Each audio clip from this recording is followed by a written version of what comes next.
Praise the Lord everyone. How are you all? Hope you all are doing good. Welcome back to Daily Vlogs. ఈ గడ్డి చామంతి నాటుకొని 1 month అయ్యింది. So ఇలాగా first blooming, first flower వచ్చింది బాల్కనీలో. నాకు ఈ ఫ్లవర్ చాలా ఇష్టం. సో అంతే ఇష్టంతో నా బేకింగ్ కూడా ఆ రోజు స్టార్ట్ చేశాను, బ్రెడ్ చేద్దామని.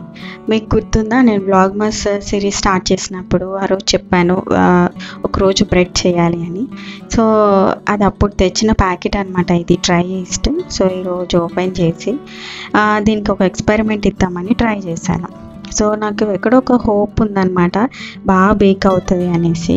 అందుకని యూట్యూబ్లో కొన్ని వీడియోస్ సర్చ్ చేసి అందులో దానికి కావాల్సిన ఇంగ్రీడియంట్స్, ప్రాసెస్ ఏంటని ఒకసారి చూసి రాసుకొని పక్కన పెట్టుకున్నాను అనమాట. సో ప్రాసెస్ స్టార్ట్ చేశాను. తర్వాత ఇన్ మిడిల్ ఆఫ్ ది ఏదైతే అంటే ఈ ప్రాసెస్ ఏదైతే అవుతుందో అక్కడ నాకు ఇంకా అనిపించింది ఇది ఇంకా బేక్ అవ్వదు అనిపించింది. ఎక్కడో మిస్టేక్ అయితే అయ్యిందండి. ఏంటంటే దీన్ని ఎక్కువ కలపాలన్నమాట, నీట్ చేస్తూ ఉండాలి. సో అలాగా ఇక్కడ మిస్టేక్ అయిపోయింది. బ్రెడ్ అయితే అస్సలు బేక్ అవ్వలేదు. మీరు ఈ వీడియోలోనే చూస్తారు లాస్ట్కి దాని అవుట్పుట్ ఎలా వచ్చిందని. సో మొత్తం అయితే వీడియో తీసుకున్నాను. ఇంకా అది ఎలాగో బేక్ అవ్వలేదు కదా, మంచిగా అవ్వలేదు కదా అని వీడియో అంతా కూడా నేను షేర్ చేయలేదన్నమాట.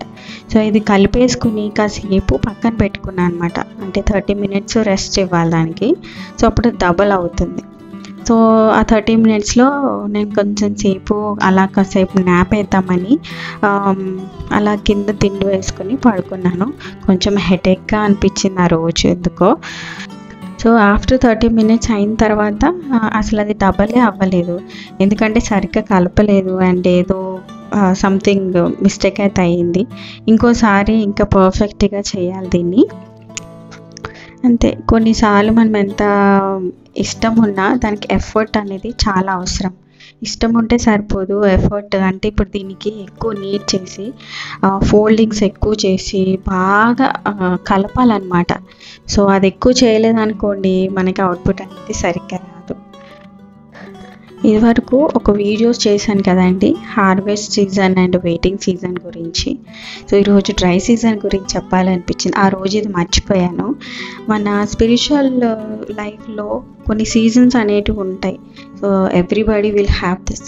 సో అందులో డ్రై సీజన్ ఒకటి. డ్రై సీజన్ ఏంటంటే దేవుడు మనకి దూరంగా ఉన్నట్టు, అంటే మనమే దేవుడి నుంచి దూరంగా ఉన్నట్టు అండ్ దేవుడి నుంచి ఎటువంటి జవాబు పొందుకోకుండా లైఫ్ని అలాగా లీడ్ చేసుకుంటూ వెళ్ళిపోవడము అండ్ మన ప్యాషన్, మన వర్షిప్, దేవుని మీద ఉన్న మన ప్యాషన్ అనేది చాలా తగ్గిపోతుంది అనమాట ఆ డ్రై సీజన్లో.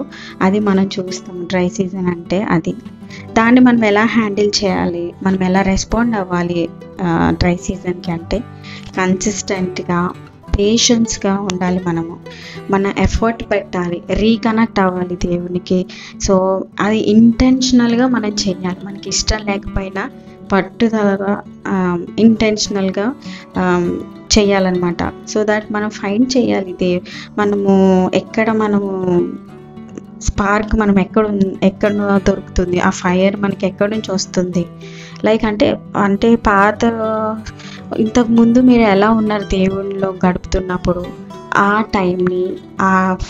టైంని మనం ఫైండ్ అవుట్ చేసుకోవాలి. ఎలాగా అంటే మీరు ప్రార్థనలు ఎక్కువ వింటూ ఉండండి, ఏదన్నా గ్రూప్ సెర్మన్స్, గ్రూప్ ప్రేయర్స్ అవుతాయి కదా, అలాంటి వాటికి వెళ్ళండి.